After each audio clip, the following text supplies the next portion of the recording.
Dan kita lanjutkan yaitu pujian Dia Tak Pernah Gagal.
Tuhan selalu ada di tengah-tengah kehidupan kita. Demi pergumulan apapun, kalau kita bersandar, kalau kita berseru pada Tuhan, Tuhan pasti memberi pertolongan. Dan kita lanjutkan lagi di dalam pujian yaitu Indah Rencana.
jemaat Baitul Quran.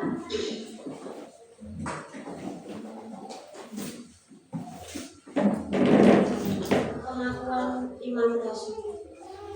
Aku percaya kepada Allah, Bapa yang Maha Kuasa, Khalik langit dan bumi, dan kepada Yesus Kristus, anaknya yang tunggal Tuhan kita, yang dikandung dari Roh Kudus, lahir dari anak darah Maria, yang menderita sengsara di bawah pemerintahan Pontius Pilatus, disalibkan, mati dan dikuburkan, turun ke dalam kubur. Pada hari yang ketiga, bangkit pula dari antara orang mati, naik ke surga, duduk di sebelah kanan Allah, Bapa yang Maha Kuasa. Dan dari sana Ia akan datang untuk menghakimi orang yang hidup dan yang mati. Aku percaya kepada Roh Kudus, Gereja yang kudus dan am, persekutuan orang kudus, pengampunan dosa, kebangkitan tubuh, dan hidup yang kekal. Amin. Dan kita sambut di dalam firman Tuhan, kita ini di dalam ujian yaitu penuhi sekarang.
Segala puji, hormat, dan syukur boleh kami naikkan kehadirat Tuhan yang boleh kami kenal, yang kami pahami dalam Kristus yang telah mengorbankan dirinya dengan salib untuk kami Tuhan.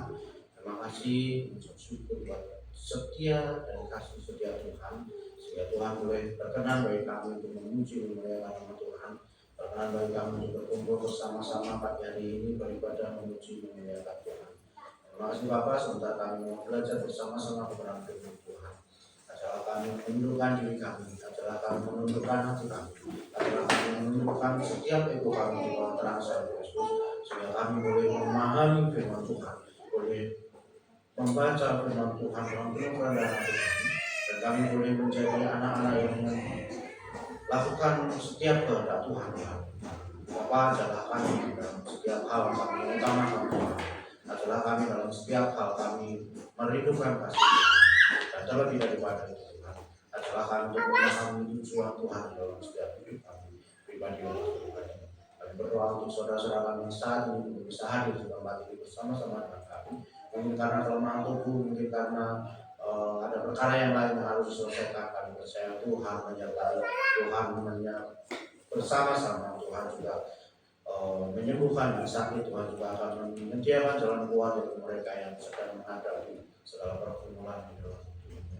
Kami percaya jika mereka dalam perjalanan Tuhan juga sertai, Tuhan juga fokus, dan Tuhan lindungi sampai dalam tujuan dan berucapan sampai di dalam Tuhan. Terima kasih Bapak, sekali lagi kami berserah penuh dalam Tuhan. Kami menundukkan hati pikiran kami dan ibu kami di dalam kasih terang salib Yesus. Terima kasih Bapak, demi nama Tuhan Yesus kami berdoa. Silakan duduk.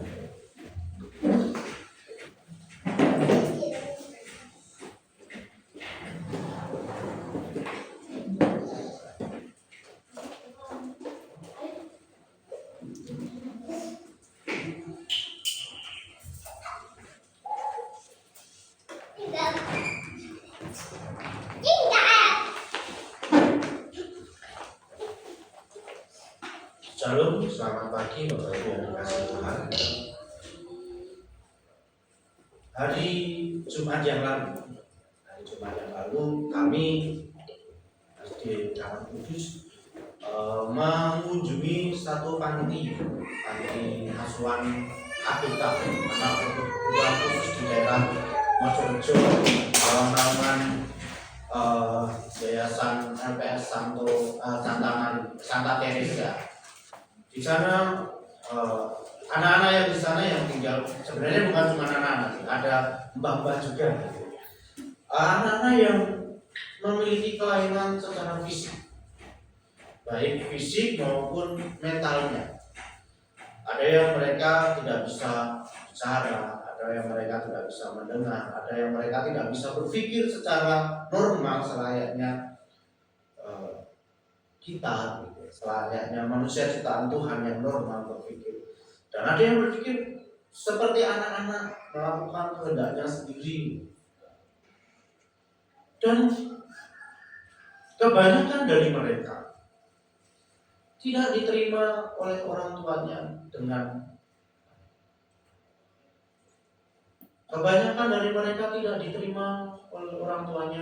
dengan baik.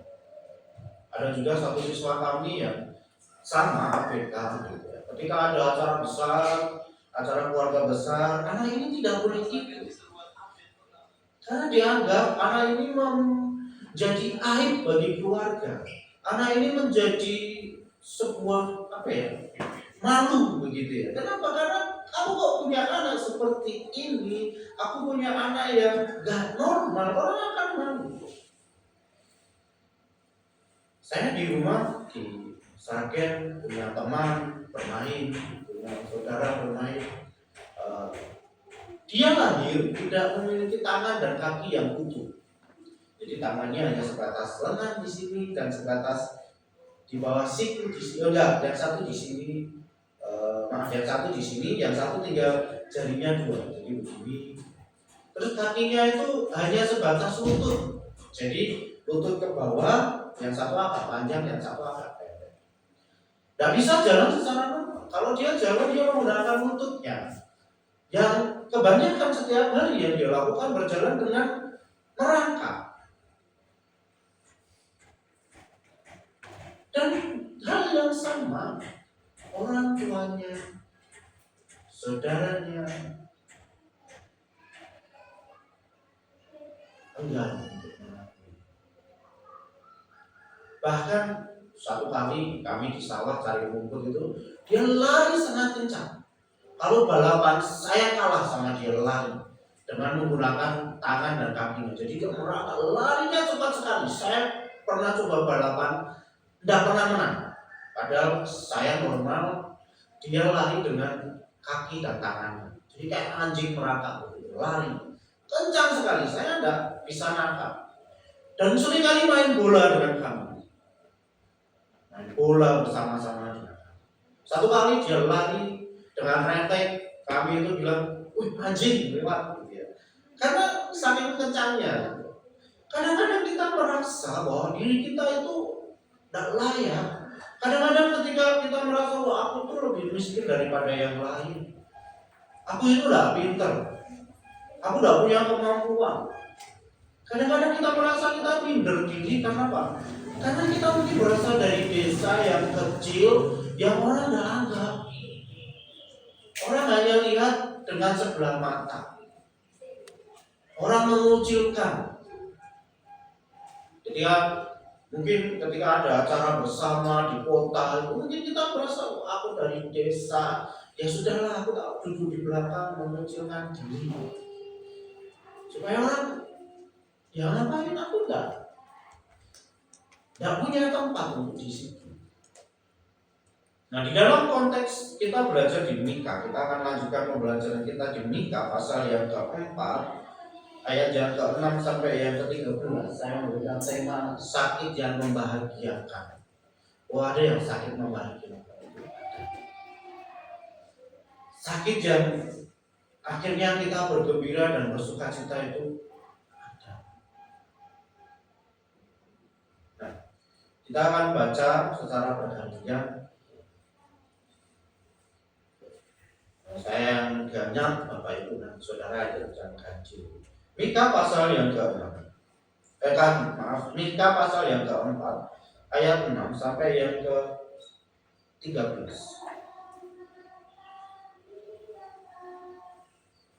Kalau di Alkitab ayat sampai ayat yang ke-14, nanti kita akan sambung satu ayat juga. Mika pasal 4 ayat 6 sampai yang ke-13 dan 14. Firman Tuhan, pada hari itu, demikianlah firman Tuhan, aku akan mengumpulkan mereka yang pincang dan akan menghimpunkan mereka yang terpencar-pencar dan mereka yang telah kucelakakan. Mereka yang menjadikan pangkal seperti keturunan dan yang dicuri suatu bangsa yang kuat, dan Tuhan akan menjadi raja atas mereka di Sion dari sekarang sampai selama-lamanya. Dan engkau, hai menara kawanan domba, hai bukit putri Sion, kepadamu akan datang dan akan kembali pemerintahan yang dahulu, kerajaan atas putri Yerusalem. Maka sekarang engkau tiada yang keras, tiada raja di tengah-tengahmu, engkau saja berdasarkan nasihatku, sehingga engkau disedot kesakitan seperti perempuan yang melahirkan. Menggeliatlah dan mengadulah, hai putri Sion, seperti perempuan yang melahirkan, sebab sekarang terpaksa engkau keluar dari kota dan tinggal di padang. Terpaksa engkau berjalan sampai Babel. Di sanalah engkau akan dilepaskan, di sanalah engkau akan ditebus oleh Tuhan dari tangan musuh. Sekarang mereka satu dengan berkata, biarlah dia diselamatkan, biarlah mata kita puas memandang Sion. Tetapi mereka itu tidak mengetahui rancangan Tuhan. Mereka tidak mengerti keputusannya, bahwa ia akan menghimpunkan mereka seperti berkas gandum ke tempat pengirikan. Bangkitlah dan hiduplah, hai putri Sion, sebab tanganmu akan kuat seperti besi, dan hukummu akan kuat seperti bara, sehingga engkau membunuh dengan keluarga bangsa. Engkau akan mengkhususkan bangsa mereka bagi Tuhan, dan kekayaan mereka bagi Tuhan di seluruh bumi. Sekarang engkau harus mendirikan tembok bagimu, agar pengepungan telah mereka dirikan melawan kita. Dengan tongkat mereka memukul pipi orang yang memerintah Israel. Amin. Firman Tuhan. Di pasal yang pertama sampai pasal yang ketiga, kitab Mika ini menyatakan satu penghukuman dari Tuhan, menegur mereka yang tidak taat pada Tuhan. Ketika teguran diberitakan dengan kasih, ketika orang sedang mengasihi, benar-benar mengasihi, dia akan menegur dengan keras supaya ada perubahan dalam setiap orang yang ditegur. Karena Mika di pasal 1 sampai 3 menegur orang Israel, terutama pemimpin pemerintah dengan keras. Karena Tuhan masih sayang, Tuhan menegur, Tuhan memarahi, dan Tuhan memberikan penghukuman. Supaya kita tahu bahwa yang kita kerjakan itu salah. Supaya kita tahu apa yang kita kerjakan itu tidak benar dan tidak tepat. Sama seperti anak-anak. Ketika anak-anak berbuat salah, kita biarkan. Mereka tidak tahu apa yang dia lakukan itu salah. Dia tidak tahu apa yang dia lakukan itu ternyata merugikan orang lain. Apa yang dia lakukan itu tidak benar. Kenapa? Karena kita yang membiarkan, kita tidak mengajarkan mereka, kita tidak menegur mereka, kita malah menormalisasikan kesalahan mereka. Sehingga mereka lakukan semaunya. Kenapa? Karena dia tidak tahu yang dia kerjakan salah atau benar. Sehingga dia melakukan itu dan tidak diberikan teguran oleh orang tuanya, tidak diberikan teguran oleh orang yang tahu. Dia lakukan, dia merasa apa yang dia lakukan itu benar. Sehingga tidak heran banyak anak-anak yang melanggar aturan. Banyak anak-anak yang berbuat seenaknya sendiri. Banyak anak-anak yang merasa apa yang aku lakukan itu benar. Kenapa? Tidak ditegur, tidak dinasehati, tidak dihukum dengan benar untuk memahami kesalahan. Orang tua tentu tidak menginginkan anaknya melakukan kesalahan. Tentu orang tua tidak menginginkan anaknya melakukan hal-hal yang tidak berkenan, apalagi melanggar. Di Sragen, tempat saya tinggal, ada seorang ibu yang melahirkan anaknya, yang membesarkannya dengan berat hati, membunuh anaknya sendiri. Ketika anaknya sedang tidur, ibu ini membunuh anaknya dengan bilang, wis cukup. Kenapa sampai seperti itu? Karena anaknya mempermalukan orang tuanya. Anaknya berbuat jahat. Anaknya melakukan hal-hal yang tidak benar, sehingga orang tuanya menjadi malu. Dan dia tidak sanggup lagi untuk mengajar anaknya. Sehingga daripada anak ini menjadi lebih jahat, dia bunuh anaknya sendiri. Seorang ibu. Dan dia menyerahkan diri ke polisi sambil berkata, aku membunuh anak.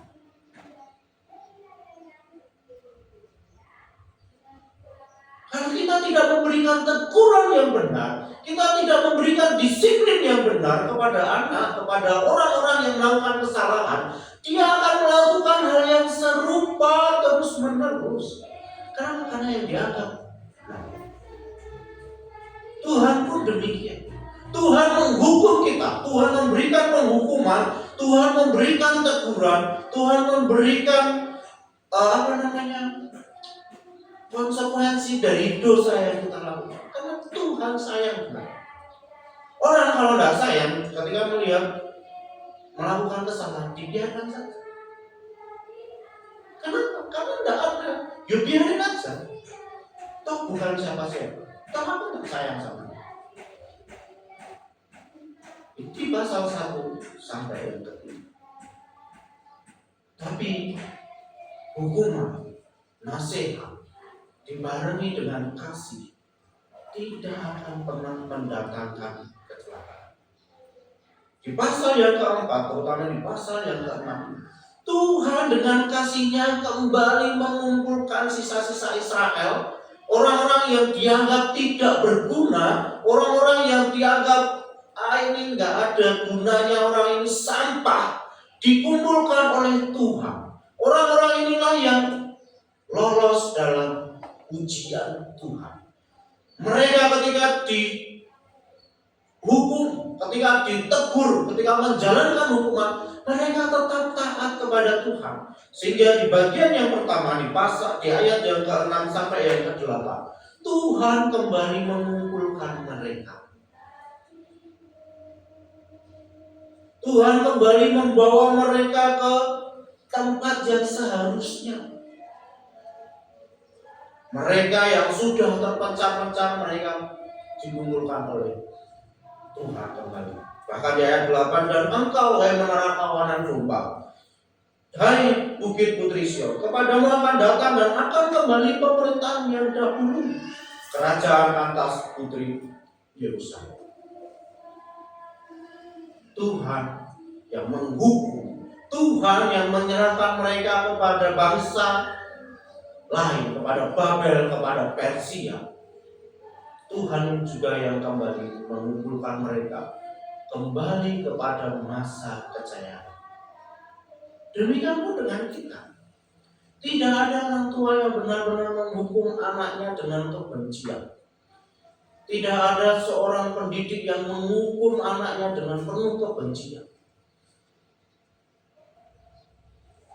Jika kita menegur orang, ketika kita melakukan konsekuensi dalam setiap pelanggaran kepada orang dengan penuh kasih, akan selalu ada rekonsiliasi, akan selalu ada pemanggilan kembali dengan kasih. Tapi ketika teguran itu dilayankan dengan penuh kebencian, maka itu yang akan menghancurkan. Kenapa? Karena apa yang dia lakukan akan selalu salah di mata kita. Apa yang dia kerjakan selalu salah di mata kita. Kenapa? Kita sudah benci dahulu. Kita melihat bahwa itu salah. Itu memang benar dia harus dilakukan seperti itu. Dia harus dihukum seperti itu, memang benar. Nah, karena kita sudah ada kebencian dahulu. Tetapi ketika kita menghukumnya dengan kasih, kita akan tegas dalam menghukum. Tapi kita akan merasakan kesedihan karena menghukum. Itu yang dialami Tuhan. Kita mungkin merasa seperti anak kecil yang saya kerjakan ini benar kok. Yang saya lakukan ini benar kok. Biasanya aku seperti ini nggak ada yang kasih tahu, nggak ada yang tegur. Tapi yang aku lakukan seperti ini benar kok. Orang lain juga lakukan hal yang sama. Kadang-kadang kita merasa seperti itu. Kadang ketika ditegur, kamu ini salah ini, kita akan ngapain? Toh aku sendiri yang kerjakan. Kadang-kadang kita merasa apa yang dilakukan benar. Ya namanya orang nggak tahu ya sudahlah. Kadang kita lakukan hal seperti itu supaya membenarkan kesalahan kita ketika kita ditegur. Kadang-kadang Tuhan tegur kita. Hanya kita peka atau enggak? Kita dengar teguran dari Tuhan atau enggak? Teguran Tuhan itu kadang enggak langsung lahir. Tuhan bicara sama kita langsung. Enggak. Kadang itu melalui orang-orang yang dikesampingkan. Kita bisa melihat teguran Tuhan. Dan di situ, ketika kita sudah memahami teguran Tuhan, kita akan merasakan bagaimana Tuhan membawa kita kembali. Tuhan merangkul kita kembali. Ketika saya bersama dengan kami, soal Alam Kudus, anak-anak SD dan kami guru datang ke panti asuhan yang tadi di ABK, bukan bersyukur ada orang yang lebih jelek dari kami, bukan bersyukur ada orang yang lebih mengenaskan hidupnya dari kami, bukan. Tetapi Tuhan masih memberikan kesempatan bagi kami untuk melakukan hal yang lebih baik dibanding orang-orang ini. Kami merasakan yang lebih baik daripada dirasakan oleh orang ini. Kami bisa makan dengan sebaiknya yang kami makan. Kami bisa melakukan segala sesuatu sesuai dengan kehendak dan pikiran kami. Kami bisa ngomong apa saja yang bisa kami ngomongkan. Kami bisa mendengar apa saja yang kami bisa dengar. Kami bisa melihat dengan apa saja yang kami lihat. Tidak dengan mereka. Disitulah Tuhan mengiring kembali umatnya. Tuhan mengumpulkan kembali umatnya untuk bisa memahami kasih setia. Bagian yang pertama, Kadang-kadang Tuhan mengumpulkan yang tidak dianggap oleh orang. Tuhan mengumpulkan orang-orang yang dianggap sampah, yang setia kepada Tuhan. Bagian yang kedua, ayat 9 sampai yang ke-10. 9 dikatakan, maka sekarang mengapa kau berteriak dengan keras? Tiada raja di tengah-tengahmu? Atau sudah binasakah penasihatmu? Sehingga kau disergap kesakitan seperti perempuan yang melahirkan. Menglihatlah dan mengadulah, hai putri Sion, seperti perempuan yang melahirkan. Saya tidak pernah melahirkan. Kalau saya melahirkan anak, dan saya tidak melihat istri saya mengeluh kesakitan ketika melahirkan karena operasi. Saya tidak mendampingi, kalaupun operasi tentu tidak akan mengeluh kesakitan karena dibius. Tapi ketika selesai pasca operasi, dia baru merasa kesakitan. Aku bingung, mau miring aja susah. Mungkin dari bapak ibu yang pernah, bukan bapak ibu, bapak jelas tidak pernah melahirkan. Dari ibu-ibu yang pernah melahirkan, sakit. Tapi setelah sakitnya itu, keluarlah si bayi itu, kira-kira menyesal gak sih? Wah, ngapain aku lahirkan, bikin aku sakit gitu. Menyesal gak? Atau wah, puji Tuhan sudah lahir, ngapain? Bahagia, gembira. Orang nunggu dengan cemas, wah bagaimana ini lahirnya, wah gimana ini nanti lahirnya, semoga orang berdoa, semoga berhasil, semoga selamat dua-duanya. Ketika dia lahir, kesakitan itu akan merasa berkurang dan akan terbayarkan dengan anak yang kita lahir.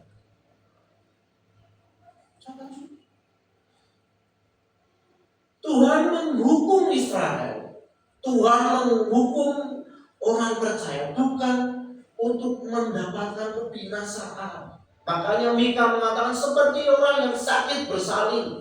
Ketika mungkin sakit, dihukum itu nggak enak, betul. Dihukum, ditegur itu nggak enak. Mungkin kita malu ditegur. Mungkin kita sakit hati ditegur orang. Mungkin kita akan rasa, ngapain kamu lebih muda negur aku yang lebih tua. Gak enak orang ditegur karena kesalahan. Gak enak ketika kita menunjukkan kesalahan kita dan ditunjukkan kesalahan kita. Gak enak, mungkin kita mau. Tapi kalau teguran itu, kalau hukuman itu membinasakan kita, ya kita gak akan pernah dikumpulkan lagi. Tapi Mika mengatakan seperti sakit bersalin.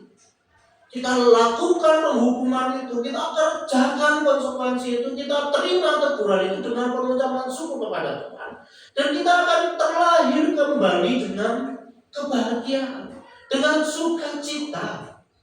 Tidak ada orang yang lebih bersukacita dari mereka yang dulu yang tidak dianggap menjadi diperhatikan.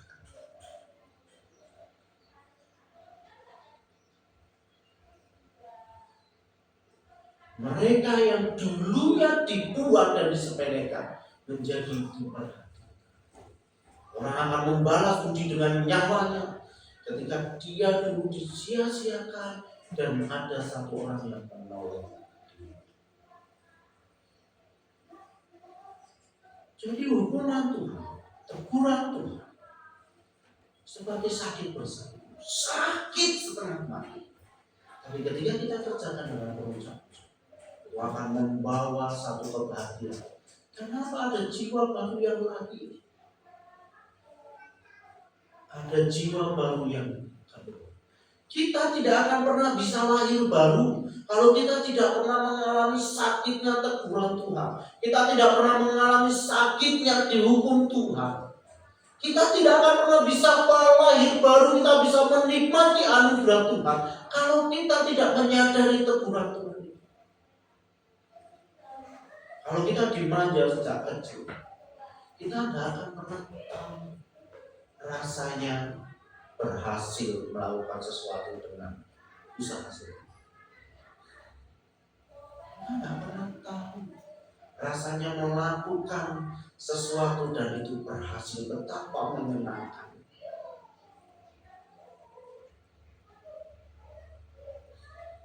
Satu kali kami guru-guru ke Malang ada satu pelatihan, dan di sesi konseling kami disuruh ceritakan masa kecil. Saya bilang masa kecilku itu sama seperti masa kecil anak-anak pada umumnya. Ketika bermain, tidak pulang-pulang, dibawakan sapu, suruh pulang sambil, ayo pulang mandi dulu. Gitu ya. Kalau pulang bermain seharian, tidak makan-makan, dicari, ayo pulang makan dulu. Kalau ada jambu punya tetangga yang banyak buahnya, kami panjat sama-sama, kami cari yang makan, cari ikan sama-sama, nyungsep di sawah sama-sama, rebutan ikan, bertantang, main kadang sepak bola sampai maghrib. Ketika di Facebook itu ada postingan-postingan seperti itu, inilah masa kecilku. Naik di pohon sambil bawa sambal lotis gitu kan, mohon mangga, jadi nggak perlu turun-turun lagi, tinggal ngambil makan. Masa kecil sama seperti orang. Dan ada satu teman saya yang tidak, loh aku sajanya pengen loh seperti yang kamu rasakan. Yang bisa mengenal betapa susahnya, betapa sukacitanya melakukan sesuatu yang menghabiskan masa kecil. Akan pernah tahu. Jadi teguran Tuhan memang sakit. Dan kita harus, Tuhan pun harus tega menegur. Kita pun sebagai orang tua ketika punya anak, kita pun harus tega menegur dan menegur. Itu apa? Melahirkan jiwa yang baru, melahirkan pemahaman yang baru tentang Tuhan. Kita akan mendapatkan kebahagiaan. Sama seperti orang melahirkan sakit, sangat sakit, tetapi ketika lahir, mungkin ada yang kecewa, marah sama Tuhan, betul. Ada yang bilang, kenapa Tuhan hukum aku dengan anak yang seperti ini? Ketika cacat dilihat anaknya tidak sesuai dengan harapan. Ada yang marah sama Tuhan karena mendapatkan anak yang tidak sesuai dengan keinginannya. Bahkan dia kata, kenapa anak Tuhan memberikan anak yang memalukan buatku? Ada. Tapi kita bagian yang mana? Kita ibu yang malu kepada anak, atau kita ibu yang bersuka cita kepada anak? Itu tergantung respon kita, bagaimana kita menghadapi Tuhan, bagaimana kita melihat Tuhan. Ada seorang penyanyi namanya Gracia Edipa, dia lahir dengan Tuhan. Ibunya Tuhan, kenapa melahirkan anak? Tapi Tuhan selalu beri kelebihan di balik setiap kekurangan. Grace everyone pintar sekali main piano, bahkan jadi penyanyi. Tuhan selalu ada kelebihan yang diberikan kepada kita. Kalau kita melihat kasih karunia Tuhan.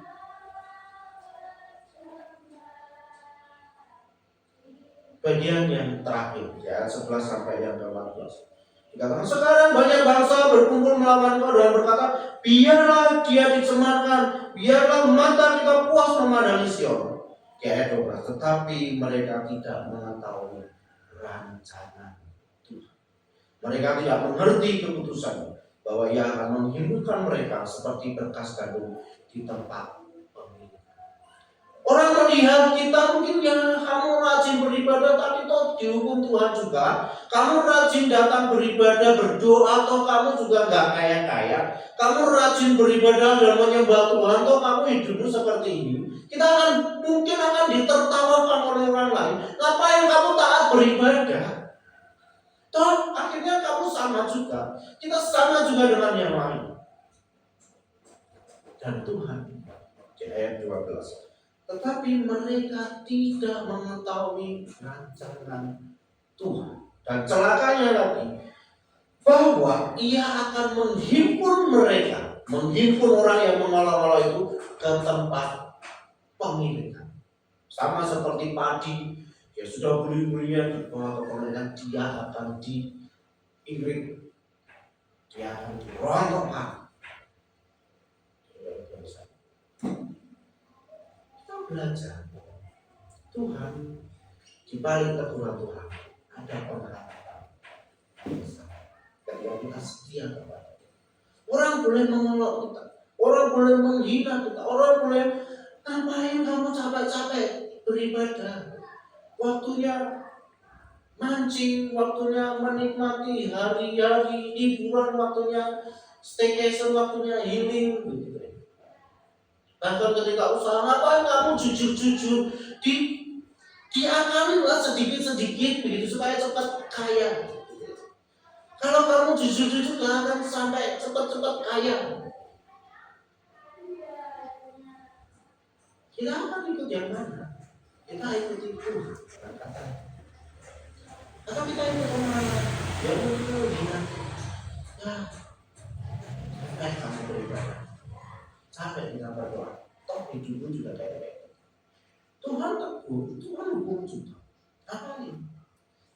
Tapi ketika kita melihat kasih Tuhan, ketika kita di bagian yang pertama tadi, di ayat yang ke-6 sampai yang ke-12, dan kita memahami setiap hari, kita akan mendapatkan sukacita.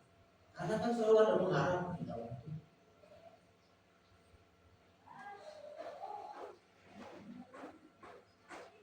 Tidak enak, memang. Kita pun tidak enak, memang. Mungkin pengen Tuhan berkati saya, ya Tuhan melimpahi saya. Tapi ternyata Tuhan bukan Tuhan yang seperti itu. Tuhan mau kita hidup seturut dengan kata.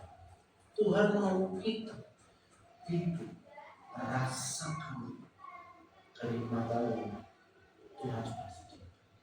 Tuhan mau kita hidup dengan penuh ketaatan kepada Tuhan, dengan apapun yang terjadi. Tanpa penderitaan kita nggak pernah tahu apa itu namanya ketaatan. Tanpa penderitaan kita tidak akan pernah merasakan namanya kasih dari orang. Tanpa kesulitan kita tidak akan pernah namanya tahu apa namanya itu kelimpahan. Tanpa kekurangan kita tidak akan pernah tahu apa namanya kelebihan. Tanpa kerja keras kita tidak akan pernah bisa menikmati apa yang namanya penghematan.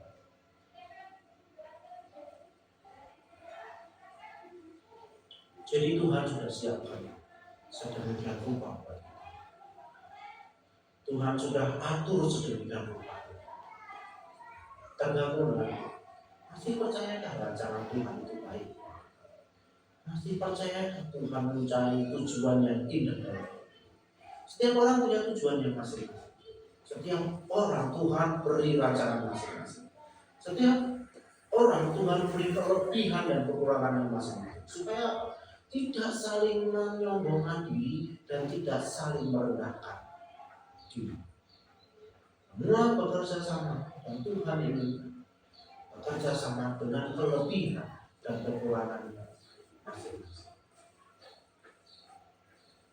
Dan terakhir, di balik kesakitan yang Tuhan berikan, selalu akan ada kebahagiaan. Kemarin saya nonton satu film, judulnya lupa kata. Satu kata yang menarik buat saya. Kita boleh jadi apa saja dan siapa saja di dalam film. Jadi ketika kita main satu film atau adegan, kita bisa jadi siapa saja dan boleh jadi apa saja, memiliki karakter bagaimanapun, jadi siapa saja boleh. Tetapi di dalam kehidupan nyata kita tidak, atau jangan sampai kita kehilangan karakter kita. Sehingga kita punya karakter yang jelas, kita punya jiwa yang jelas di dalam. Amin firman Tuhan. Mari kita berdoa. Mohon dengan hormat Bapak Mulia dulu. Saya bersyukur dan punya Allah yang kasih.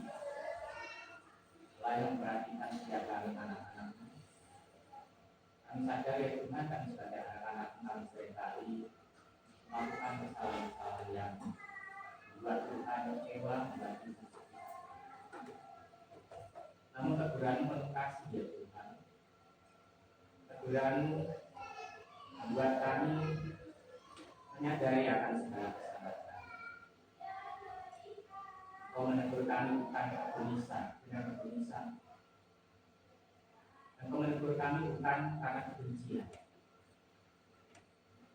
Engkau menegur kami, mengajak kami bukan tujuan untuk menghancurkan kami. Dan engkau menegur kami supaya kami menyadari akan segala kesalahan kami dan akhirnya kami kembali pada jalan yang sesuai. Tuhan, memang teguranmu mungkin kami rasakan satu. Kami rasakan Tuhan itu kejam. Mungkin kami kecewa terhadap Tuhan. Tetapi Tuhan itu bijaksana. Tuhan itu penuh kasih. Tuhan itu benar.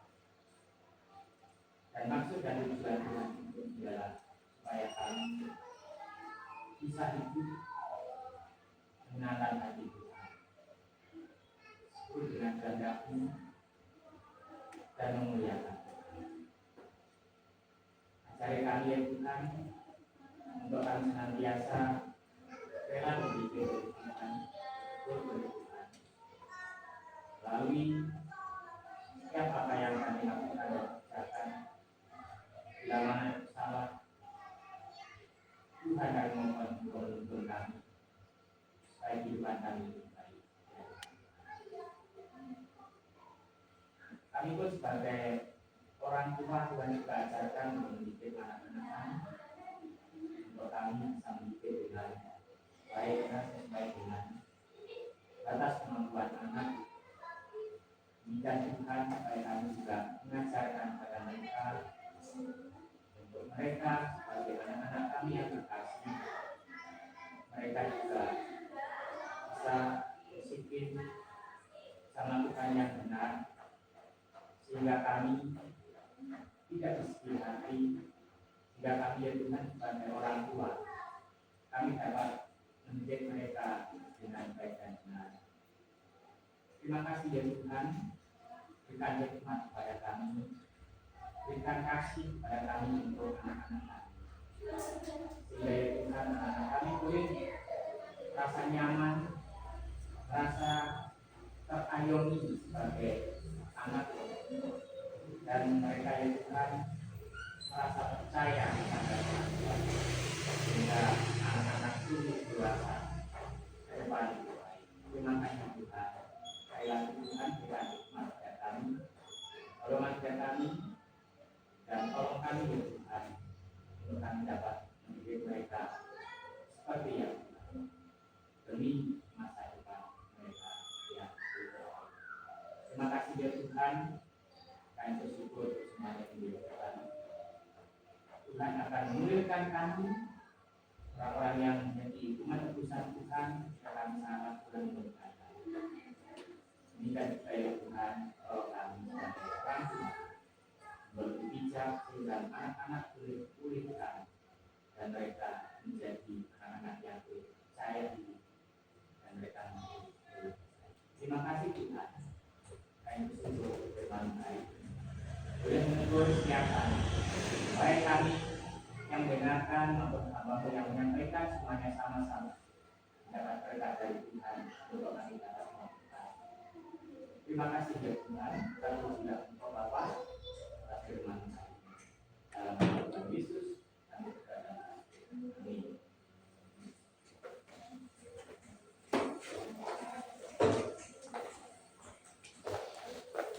Amin.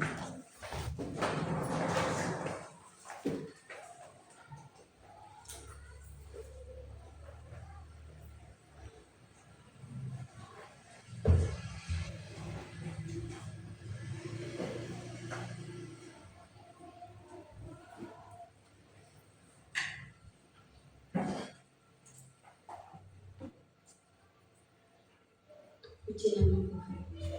Kita bersyukur pada Tuhan pada saat pagi hari ini kita sudah mendengarkan sebagian firman Tuhan.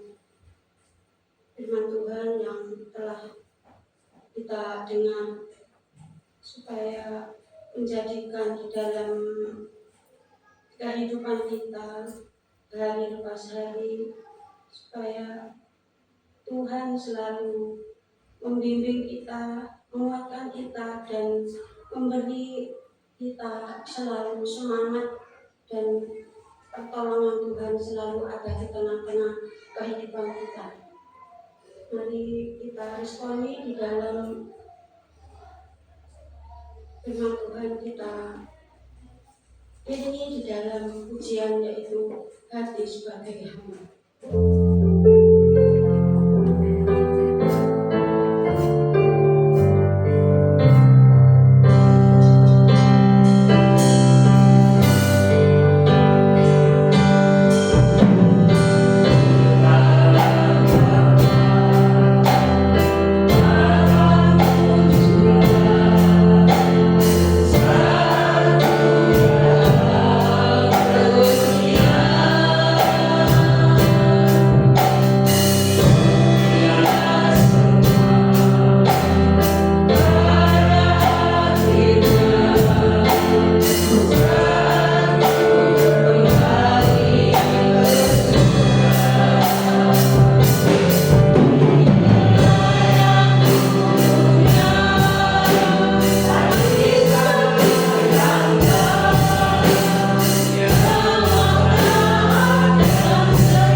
berdoa ya Tuhan menyerahkan di setiap tangan-tangan anak Tuhan yang akan memberkati di dalam pembangunan gereja ini Tuhan dan senantiasa memberkati.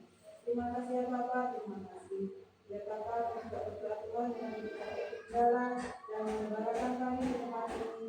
Biar Tuhan dapat memberkati dan menjaga dan setiap kehidupan dan memberkati dan setiap pelayanan. Terima kasih ya Bapa, terima kasih. Ya Bapa, kami juga berdoa Tuhan menyerahkan untuk Bapak Ibu Mulyani yang sudah menjadi Tuhan, menjalankan segala kehidupannya, menjalankan segala pekerjaannya, dan menjalankan segala kebaikan kesehatannya. Terima kasih ya Bapak, terima kasih ya Bapak. Kami juga berdoa ya Tuhan dalam sidang Jumatmu yang saat ini hadir. Biarlah Engkau sendiri yang Tuhan yang akan memberkati kami. Berkati kekuatan kesehatan kami, berkati pekerjaan kami, berkati anak cucu kami, dan berkatilah di setiap apa yang menjadi bulan di dalam hidup kami. Terima kasih ya Bapak, terima kasih ya Bapak. Saat ini kami juga berdoa ya Tuhan dalam anakmu yang saat ini bisa hadir sebelum kami pekerjaan dan memberatkannya. Kami bersatu lagi ya Tuhan memberi berdoa dan kami setiap pekerjaan yang Tuhan dimulakan agar di minggu yang akan datang kami boleh hadir di tempat ini untuk memuji Tuhan. Terima kasih ya Bapak, terima kasih ya Bapak. Kami juga berdoa ya Tuhan dalam para lansia yang tidak bisa hadir, kiranya Tuhan yang senantiasa menjaga dan melindungi, memberkati kekuatan kesehatannya, memberkati imannya, agar senantiasa percaya dan senantiasa berserah kepada Tuhan. Terima kasih ya Tuhan Yesus, terima kasih. Ya Bapak, saat ini kami juga berdoa menyerahkan anak-anakmu yang saat ini berada di luar kota, di luar pulau, bahkan di luar negeri. Kiranya Tuhan senantiasa menjaga mereka semua dengan penjagaan yang dari Tuhan, menjaga mereka semua dengan penyertaan yang dari Tuhan, dan memberkati mereka semua dengan berkat-berkat yang dari Tuhan. Kami menyerahkan anak-anakmu yang berada di perantauan Tuhan, ada kebaran dalam kuasa Tuhan, biar Allah Tuhan senantiasa menjaga, diberi dan memberkati mereka semua. Terima kasih ya Tuhan Yesus, terima kasih. Ya Bapak, saat ini juga Tuhan kami juga berdoa menyerahkan untuk kehidupan kami. Karena saat ini Tuhan 12 tahun Tuhan memelihara kami. Kami bersyukur atas penyertaan Tuhan. Kami bersyukur atas pemeliharaan Tuhan. Di setiap langkah kehidupan kami Tuhan senantiasa ada. Dan setiap kehidupan kami Tuhan senantiasa ada. Dan setiap apa yang dilakukan kami Tuhan senantiasa menolong kami. Terima kasih ya Bapak, terima kasih. Ya Bapak, saat ini Bapak Tuhan dan bangsa dan negara kami, kiranya Tuhan yang memberkati dalam setiap Bapak pemimpin kami, dari presiden, wakil presiden sampai ke RT/RW, semuanya kami serahkan kepada negara kami kuasa Tuhan. Biar Allah sendiri yang memberkati mereka semua yang dekat dan berdoa.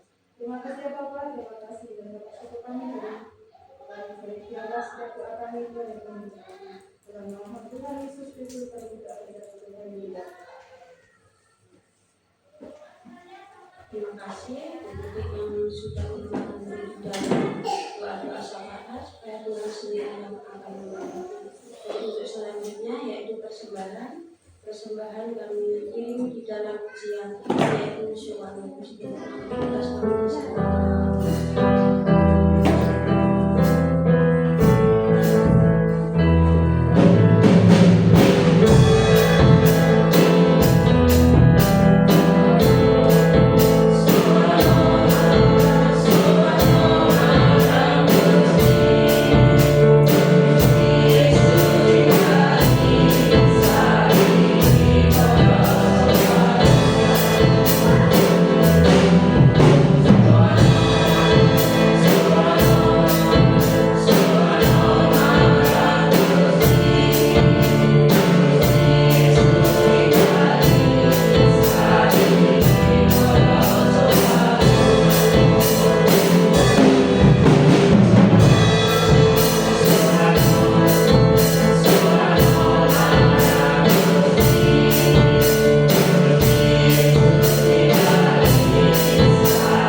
Allah yang senantiasa memperhatikan dalam setiap langkah kehidupan kami. Tatkala kami bekerja, Tuhan mendatangkan berkat di dalam kehidupan kami. Tuhan senantiasa membukakan pintu-pintu berkat di dalam setiap keluarga dan setiap pekerjaan kami. Karena itu Tuhan ajari kepada setiap kami untuk senantiasa bertanggung jawab untuk setiap pekerjaan yang telah Tuhan percayakan di dalam hidup kami. Terima kasih Tuhan. Karena itu ya Tuhan, dengan rasa syukur kami pada saat ini dari Sabat ini, kami memberikan persembahan kami di hadapan Tuhan. Darah ya Tuhan Yesus, Engkau yang akan menguduskan dan Engkau memberkati akan persembahan ini, sehingga persembahan ini Tuhan boleh berkenan di hadapan Tuhan. Terima kasih ya Bapa, Engkau kembali Tuhan terus memberkati di dalam setiap yaitu usaha pekerjaan kami, baik kami pada saat ini yang sudah memberikan ataupun yang belum. Ya Tuhan Yesus, Engkau tahu di dalam setiap kehidupan kami. Kami percaya bahwa Tuhan tidak akan meninggalkan kami satupun, tetapi Tuhan senantiasa memperhatikan kami semua. Terima kasih ya Tuhan. Kami menyerahkan akan doa dan ucapan syukur kami hanya di dalam nama Tuhan Yesus kami sudah berdoa dan bersyukur. Amin. Sudah selesai, jemaat kita berdiri dan melakukan doa berkatan.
Persembahan dan penyembahan kami dalam setiap peribadahan kami.